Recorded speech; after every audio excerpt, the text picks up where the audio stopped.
Okay, hi. So we're going to talk about your soybean study in a minute, but you're not really a menopause guy, right? Like you're not, is that right? Yeah, that's right. That's right. I'm not a gynecologist. And I stumbled into this really a bit by accident. We have been doing research on the effects of diet for quite a long time and focusing especially on diabetes, which is probably what we're best known about. And diabetes, of course, is an issue when insulin isn't working right. Insulin's a hormone. Mhm. Well, that got me interested in hormones all over the place, including things like estrogen and thyroid hormone. And we discovered that we can manipulate hormones based on what we eat. So what are hot flashes? Hot flashes and menopausal symptoms are when you get on a different kind of hormonal roller coaster. And we stumbled into the discovery that we can change that and change it rapidly and dramatically based on what you have for breakfast or lunch. And how exactly did you stumble on it? Like what point were you like, whoa? Well, this goes back for quite some time. Really, I want to maybe begin with just observational studies. Before anyone was actually bringing in people to a laboratory and randomizing them to control groups and things like that, researchers in Canada went to Japan and they interviewed more than 1,000 women. And they discovered that hot flashes were not very common in Japanese women. They didn't have a word for them, and maybe 15% of women had them. When they had them, they were mild. But then they also discovered that when Japan's diet changed, rice kind of fell out of favor and cheeseburgers came in, hot flashes became maybe about 40%, a little bit more. Breast cancer doubled. Diabetes became much more common, and health problems in general got worse. So that was a clue. There was something about diet that was an issue. And there were two big suspects. One was soybeans could be helpful. And we already know that soybeans reduce breast cancer risk. So that's good. And soybeans have isoflavones that seem to have that anti-cancer benefit. But those same isoflavones then were taken by commercial companies and they were isolated and sold as supplements. And, their effects are plus minus for hot flashes. But nonetheless, there was something about soybeans, but the overall diet seemed to matter. So that started us looking at some things in more detail. Okay. And okay, first of all, when it comes to soy, I'm so confused, right? Because I don't know if I should be having soy or not having soy, but I think the problem is a lot of it is processed already. Is that part of the issue with soy? Is that what we're being offered is processed? Soy is an optional food. You don't have to have it. It comes from a pod, and like black beans and pinto beans and navy beans and every other kind of bean, it's a perfectly healthy food. But there has been massive confusion about soy that really is not based in logic whatsoever, but we can just tackle really quickly. Good scientists discovered that there are isoflavones in soy. Their names are things like genistein and daidzein. And in a laboratory, you can show that they will actually attach to estrogen receptors. And that is what caused everyone to panic. They thought, uh-oh, estradiol in your body attaches to estrogen receptors, and that encourages cancer growth. And so there became a lot of concern about soy. But as time went on, the research didn't bear this out at all. Women consuming the most soy clearly have less breast cancer, about 30%, something like that, the reduction in the likelihood of getting breast cancer. I'm talking about studies of, say, Asian Americans or Asians, where some women don't have soy, but some women have phenomenal amounts. And the more they have, the less their breast cancer risk. And then researchers looked at women who had had cancer in the past. And some of them have been told by their well-meaning oncologists, don't have soy because it'll attach to the estrogen receptor. Those women die sooner if they don't have soy. The women avoiding soy have about 25 or 30% higher mortality of cancer. And so the women who have soy do better. They live longer. They have less likelihood of recurrence. Okay, so then the question is, wait a minute. We heard this mythology that persists to this day, that soy might contribute to cancer risk or other problems because of its attachment to the estrogen receptor. And what resolved the whole issue apart from the studies that I just mentioned, was the discovery that there's more than one kind of estrogen receptor. There's alpha receptors, which are on breast cells.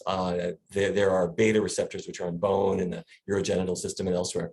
And this isoflavones attach mainly to beta. So it's sort of like saying, if I'm driving my car and I put my foot down really hard, what's going to happen? Will my car go really fast? Well, it depends.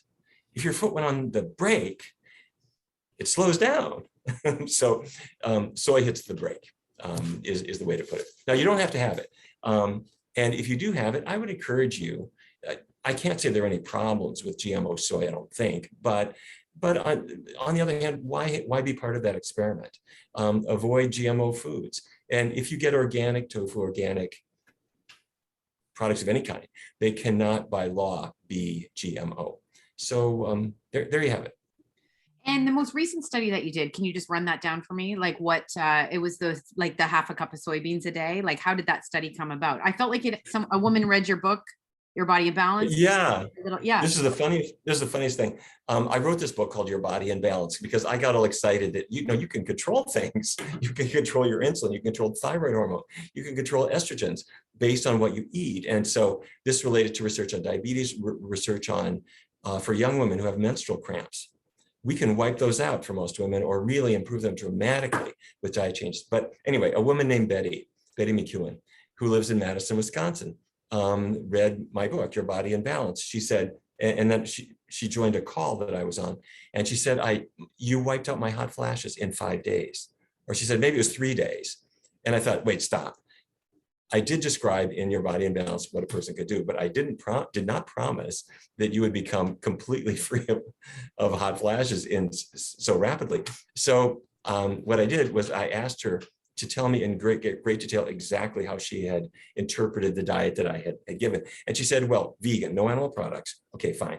I kept oils very low. Good idea. And she also bought whole mature soybeans, not edamame, not tofu, not soy milk. And that made a light bulb go off in my head because edamame is immature soybeans.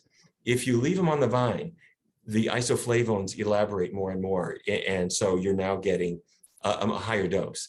To have a half a cup of whole soybeans, you get the isoflavones that you would get in 2 quarts of soy milk.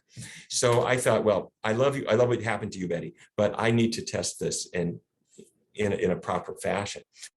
So women, they had severe hot flashes, and half of them went basically on Betty's diet, vegan, very low in fat, 1/2 cup cooked soybeans per day.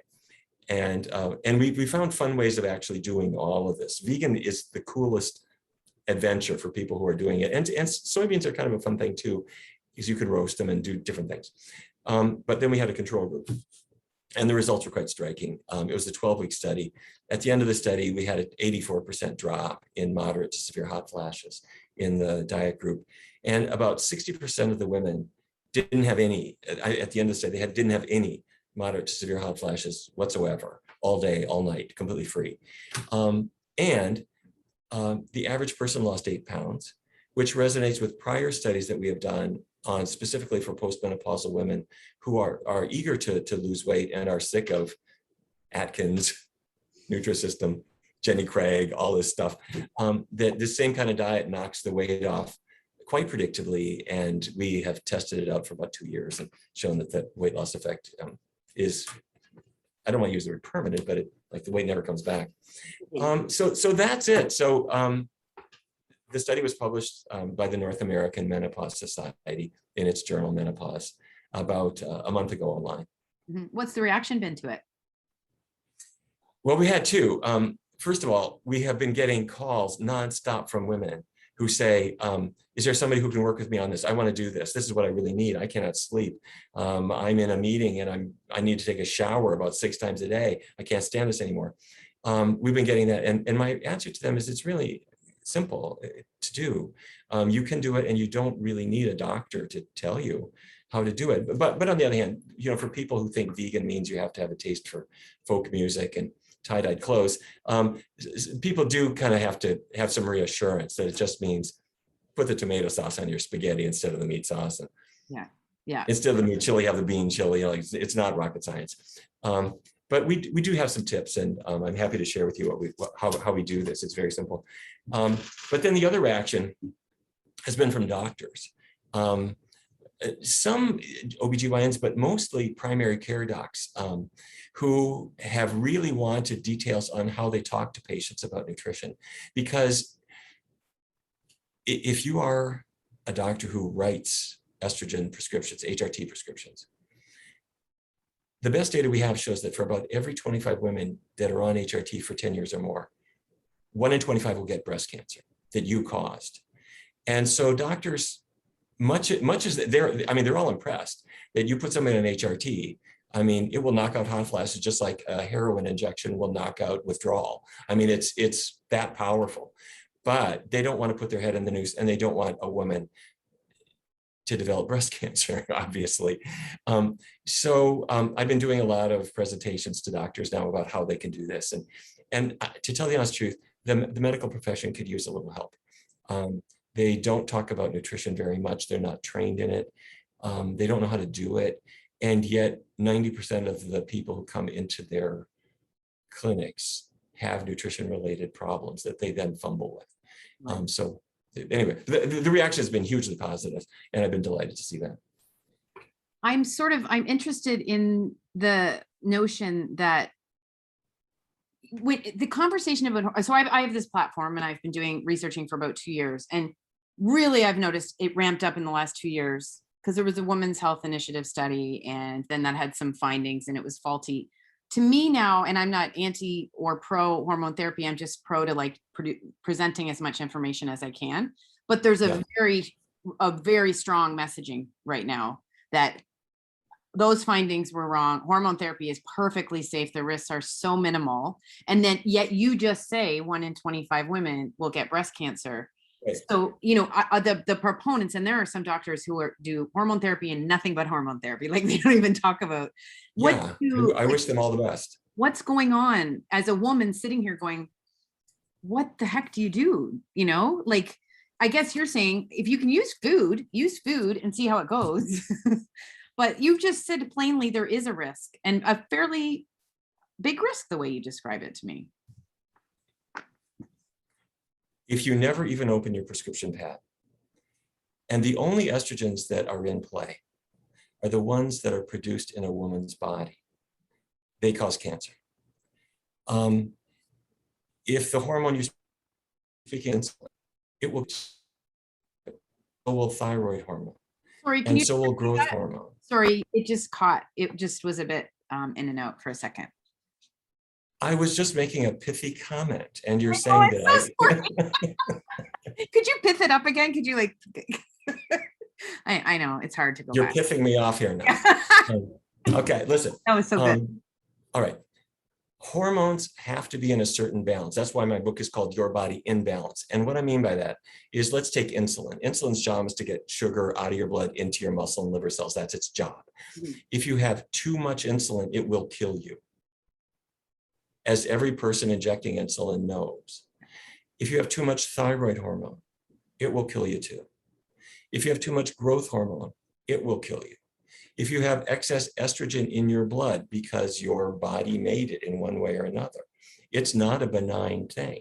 Mm-hmm. And I know that there is a near religious enthusiasm for prescribing estrogens, much of which we have seen since the 1970s, driven by the company now known as Pfizer, because they were impregnating horses, selling their foals off to, about this, to the meat trade, selling the urine and calling it Premarin, pregnant mare's urine, and making a ton of money for everybody in the supply chain. And they told women that their necks would be supple and that they would live forever and it will lose weight and they won't get demented and all this stuff, which was really false. And it was money driven. Mm-hmm. And there was, quite rightly, a great amount of concern about that from women and the doctors who worked with them. And the Women's Health Initiative was a darn good study. But like all studies, it does need to be interpreted, and there are weaknesses that have to be understood. But there was a 2019 meta-analysis of about 58 different studies. And that's where the data that I quoted earlier came from.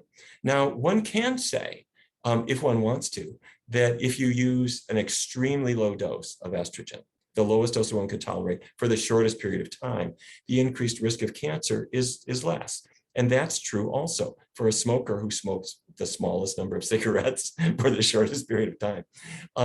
And let's be clear, most smokers don't get cancer, and most women taking HRT don't get cancer either. And most people in a crowded room are not going to get COVID. It's really a question of the risks you're willing to take for yourself and for your patients.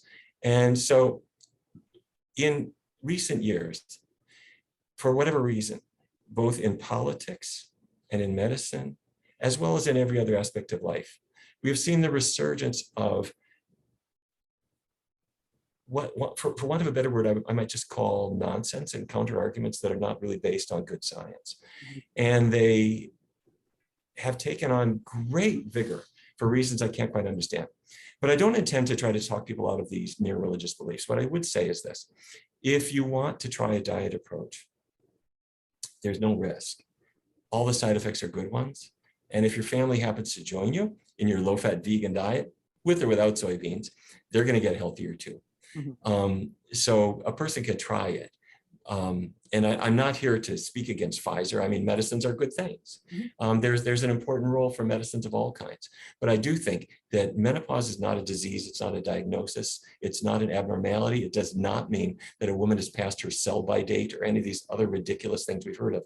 Menopause is nature's way of saying, this is not a time for you to have a toddler on your kitchen floor. You've got life to live. We've got other things to do. Let's close the reproductive window and let's get on with other things now. Let's raise kids you've already got. Let's do other things. And this, well, anyway. I love that though. No, I interviewed a doctor the other day and she said, Anne-Marie, you are in ovarian failure when you go through menopause. And I just was like, yeah, and you were an ovarian failure before puberty too. It was your fault. We've got to get these ridiculous ideas out of our head. There is a reason why we have puberty. There's a reason why we have menarche. There's a reason why we have menopause. Every animal goes through it. And I got to tell you, the other mammals aren't lined up at the pharmacy counter for treatments for their vasomotor symptoms. Let me also mention that what I described in Japan's not alone. Researchers have done the same kind of study in China, and in China it's kind of similar. It's a rice-based diet, a lot of soy. But researchers also went to rural Mexico. If you fly,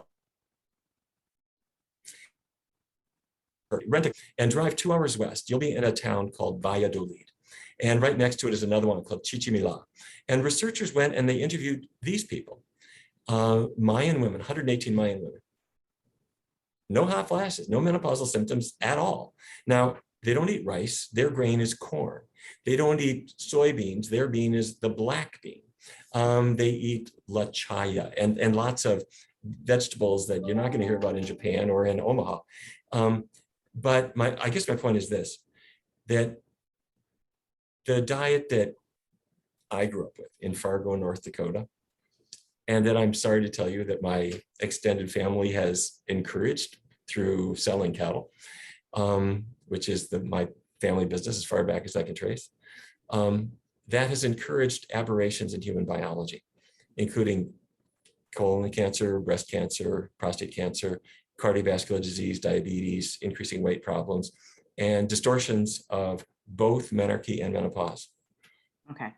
First of all, when you go to Mexico, the corn they're eating is not like the corn we're eating in North America, right? It's like locally grown maize. I guess it depends. Yeah, it depends on what corn you're eating. When I go back to Fargo, the corn, I got to tell you, the cornfields are beautiful. They go as far as the eye can see. And part of the reason they're beautiful is every plant is exactly identical.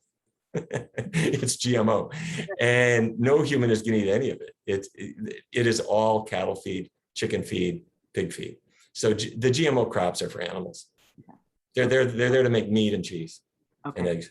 How much of it is a problem is the processed part of our diet? Like I know you're strongly like vegan oriented, but what about, I mean, a lot of vegans are eating a lot of processed food too, right? Like these Beyond Burgers and Impossible Meats. Where do you stand on those?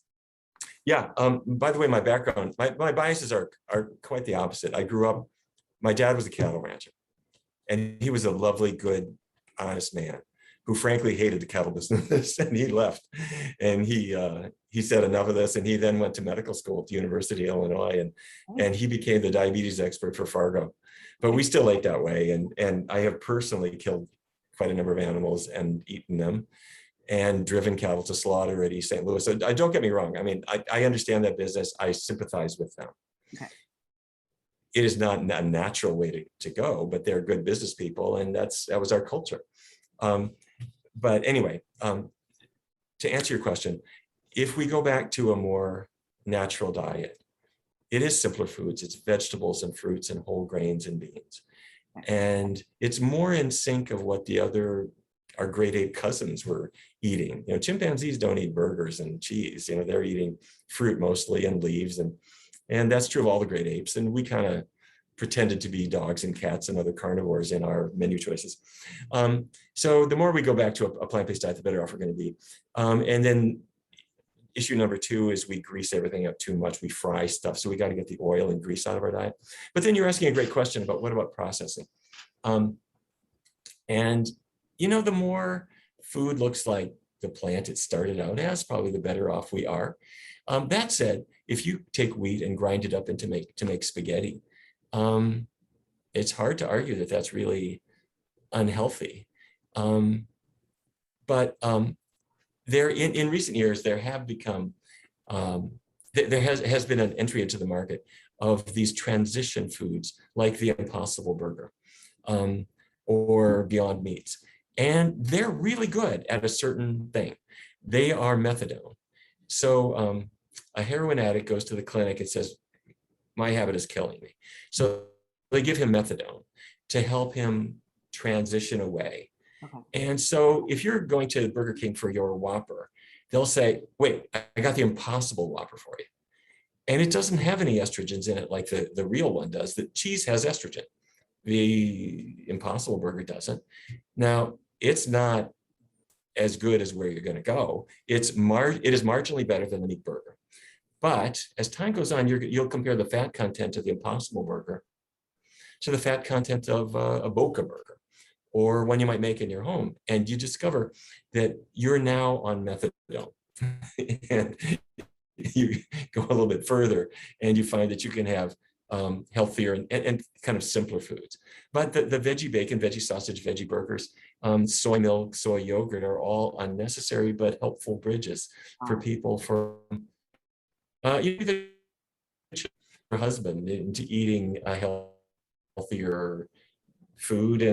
And so if they're going to give you a vegan sausage patty, that's good. I mean, it's way the heck better than one that came out of a pig's backside. Right.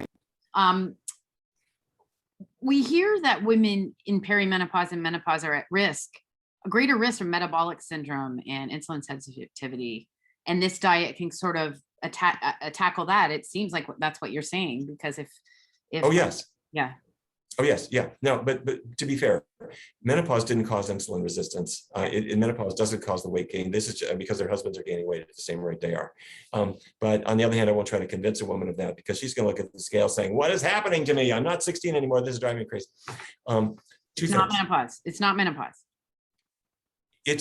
Right. It's not really the estrogen. It's not low estrogen that caused it, because she didn't have much estrogen when she was 6, and she wasn't, having the same issues. But that said, I mean, it feels like it is. And so I don't mean to argue with a woman about, because she's going to say, I am not feeling as good as I was before. I get it. Let me maybe just quickly explain the causes of insulin resistance, because it's widely misunderstood. It has nothing to do with eating bread or potatoes or carbohydrate in general, and it doesn't have anything to do with Coca-Cola or sugar. This is important because in the United States, about 1/3 of Americans either have diabetes now or they got pre-diabetes. And they naively think, in the same way they thought that soy is going to give them cancer, they thought that bread caused their diabetes. You can understand why they would have that naive view, because their blood sugar is high. And if you eat bread, it contributes sugar to your system. So they're thinking bread did that. The truth of it can be found quite easily. Inside your muscle cells, inside your body are muscle cells, and the muscle cells need sugar. Glucose is their fuel. And that's why if I'm going to run a marathon, I want a lot of glucose on board. I'm carbo loading up to the race. I've got glycogen stored in my muscles and in my liver, and that's going to give me glucose. The problem in insulin resistance is that for some reason, the glucose can't get into the cell anymore. It won't enter the muscle cell. And so it builds up in the blood, and anything you eat, including an apple, causes your blood sugar to rise. But the apple was not the problem. The problem was inside the cell. What is it? Okay. Go into my scanner. I could stick you in a magnetic resonance spectroscopy machine. And we can look in your muscle cells and we find the problem. And the problem is microscopic fat droplets that are inside the muscle cell. We also find them when we look in your liver. And when they are built up inside, the insulin that your pancreas makes attaches to the cell and will do nothing. It cannot turn that intracellular machinery to let the glucose inside. And nobody knows this. The people listening to your program are unaware of this. The doctors who treat them for some reason don't seem to read the journals that have been coming out for the last 15 years talking about we've found the cause of insulin resistance. But I can tell you that when I take the fat out of your diet, there's no mayonnaise anymore, there's no cheese, and there's no meat, and there's no animal fat at all, and I keep the oils low, there's not much dietary fat, the fat dissipates from the muscle cells. And I can prove that by putting you back in the MR scanner. And this is not my work. Yes, we have done this, but the pioneers in this area are Michael Rodin in Europe and Jerry Schulman and Kit Peterson at Yale University, who've been doing this for a long time, writing elegant work. And we partnered with them in a study that we published in JAMA Network Open last year, showing in 244 people who wanted to lose weight, that you can change their insulin resistance, change it fast by getting the greasy junk out of their diet that depletes the cells of that extra fat they don't want. It makes their insulin work again, and their blood sugar goes down, and now you can eat bread, and you can eat rice, and you can eat beans, and these kinds of things. And if you are a woman who's 55 or 65, and you've been struggling with other kind of diets, don't give up your skepticism about what I'm about to tell you. But if you take 1 week and just write down on a piece of paper the foods that you might like to eat that happen to be free of animal products and low in fat. Oatmeal for breakfast with cinnamon and raisins, a bean chili or vegetable stew for lunch, spaghetti marinara for dinner, or veggie sushi, whatever it is. After a week, you'll have a good list. And now for the 3 weeks after that, eat those foods that you just identified. And don't eat any animal products at all, and keep oils really low. Just see what it'll do for you. At the end of that period of time, you will discover that without changing your exercise, without restricting carbohydrates, without even cutting calories at all, you're losing about a half pound or a pound per week automatically. Your digestion is better, and your tastes are changing. You're discovering new products and new books and new friends who've been wondering where you've been and why haven't you tried a vegan diet yet. And your hot flashes are going to get better too if you've got them. Right. And does this have something to do? I just heard the other day that women in this time are more at risk of non-alcoholic fatty liver disease, which I'm hearing about all the time. And that's when you said these little bits of oil, there are fat are in the liver too. So that's another sort of triad there. Wow. Okay. Yeah. Wow. And all the side effects are good ones. The arteries tend to open up again. Not only does diabetes get better, but cancer risk reduces, and probably over the long run, the risk of developing Alzheimer's disease is diminished as well, particularly when we're avoiding the saturated fat, which predominates in dairy and meat. All I have to say though is we follow a lot of nutritionists in this space. Good oils, good fats, lots of good fat, have good fat. How do I process that? Go to the nearest olive tree and look for the faucet on the trunk. Okay. What you discover is it doesn't have one. And the way you get extra virgin olive oil is you take 10,000 olives and you throw away all the parts of the olive that you don't want, all the fiber, all the pulp, and you put it in a bottle, and you put this wonderful word virgin on it. And people will pay $45 for that if it has the word Tuscany on it. And yes, don't get me wrong, olive oil is much better than chicken fat. Yeah. Because the saturated fat is the one that's going to kill you. It's linked to Alzheimer's disease, it raises cholesterol. In chicken fat, it's about 30% saturated fat. In olive oil, it's only 14. That's good. But if I teach you how to cook without oil at all, I cut your saturated fat intake to 0. Oils are better than animal fats, but they are just as fattening. And think of it this way. Is sugar good? Well, if you take a chunk of sugar cane and just chew on it, you're not going to get very far. But if you extract the sugar, you can eat tons of it. You can put it in a soda. You can put 17 teaspoons in a soda and it dissolves. You'll never see it. If you eat olives, you have never eaten 20 olives at a meal. But if you extract the oil, you can eat 20 olives worth before your main dish arrives. Yeah. Well, I was pleased to hear you mention Alzheimer's too, because we get lots of scary information about our rate of Alzheimer's, and it begins in menopause. And again, hormone therapy is a way to mitigate this. No, it's exactly the opposite. Don't take my word for it. Just look up prescribing information for any brand of estrogen you want, and you will find the word dementia listed among the risks, not among the benefits. But what you're saying is right, that people bought hormones under the promise that it might reduce the risk of dementia. Turns out to be the opposite. Be that as it may, it's not, I really don't particularly want to argue about the pharmacology of it. But I think the best evidence really comes from the Chicago Health and Aging Project, where back in 2003, Martha Claire Morris and her team at Rush University showed that people in Chicago who avoided saturated fat, that means dairy number one, meat number two, they cut their risk of Alzheimer's by about 2/3, just from that one change. If you add vegetables and fruits, that will cause an additional benefit. If you get away from the trans fats, that helps too. If you lace up your sneakers, that helps too. So all of these ways can help us take, and by the way, the best evidence we have suggests that this even works even for those people at genetic risk. I'm talking about the person who got a blood test. And they say, I'm sorry to tell you, you're ApoE epsilon 4. You got it from your mom and you got it from your dad, both. You're at high risk. You are. But these diet changes do seem to have effects even for people genetically at risk. And is it okay to be veganish? Like, do you tolerate those people where they say once every 3 weeks, I have to have a steak?